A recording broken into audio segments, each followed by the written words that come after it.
बीच हमारे दो सहयोगी जुड़ गए हैं तमाम जानकारी के साथ।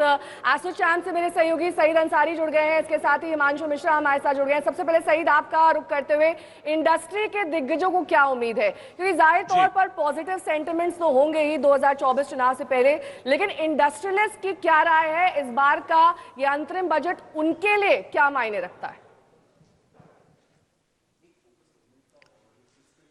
बिल्कुल ठीक कह रही हैं नेहा।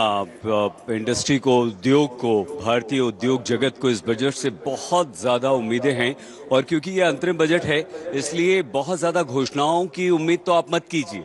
लेकिन इस समय हमारे साथ एक बेहद महत्वपूर्ण मेहमान हैं, राहुल गर्ग जी, जो कि चेयरमैन एसोचैम डायरेक्ट टैक्सेस हैं। वो टैक्सेस जो अंजना, आप और हम सीधे हमारी सैलरी से कट जाता है। प्रधानमंत्री नरेंद्र मोदी जब संसद भवन पहुंचे तब की तस्वीरें हैं।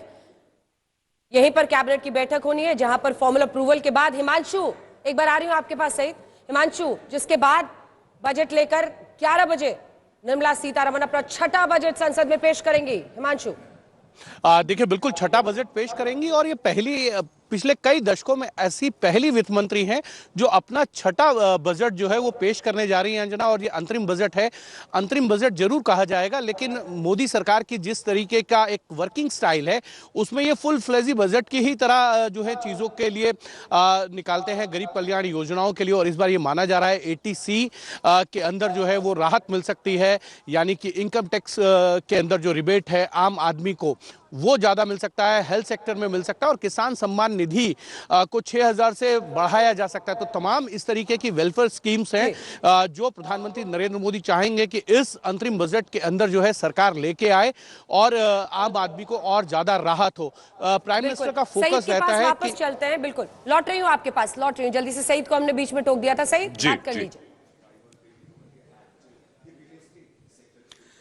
बिल्कुल अंजना और नेहा, वही टैक्सेस की बात जो आप और हम कर रहे थे, वही टैक्स की बात जो हिमांशु यहाँ पर कर रहे हैं। तो राहुल गर्ग जी, हम बहुत सीधा सा प्रश्न हमारा ये है सर, हम जो टैक्स देते हैं उसमें कुछ फायदा होगा?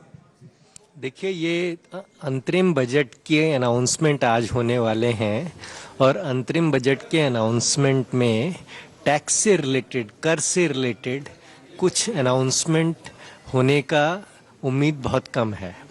लेकिन आप तो पहले ही बजट से पहले डरा रहे हैं हमें। लेकिन ये बात आप ठीक कह रहे हैं कि आम आदमी के हाथ में 19 में ज्यादा इनकम रहे ताकि वो ज्यादा खर्च करे और उससे डिमांड ज्यादा बढ़े, इससे प्राइवेट इन्वेस्टमेंट ज्यादा बढ़े।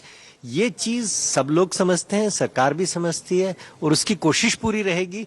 लेकिन मुझको ये नहीं लगता कि आज के अंतरिम बजट में इस बारे में कुछ ज्यादा। लेकिन उद्योग को क्या?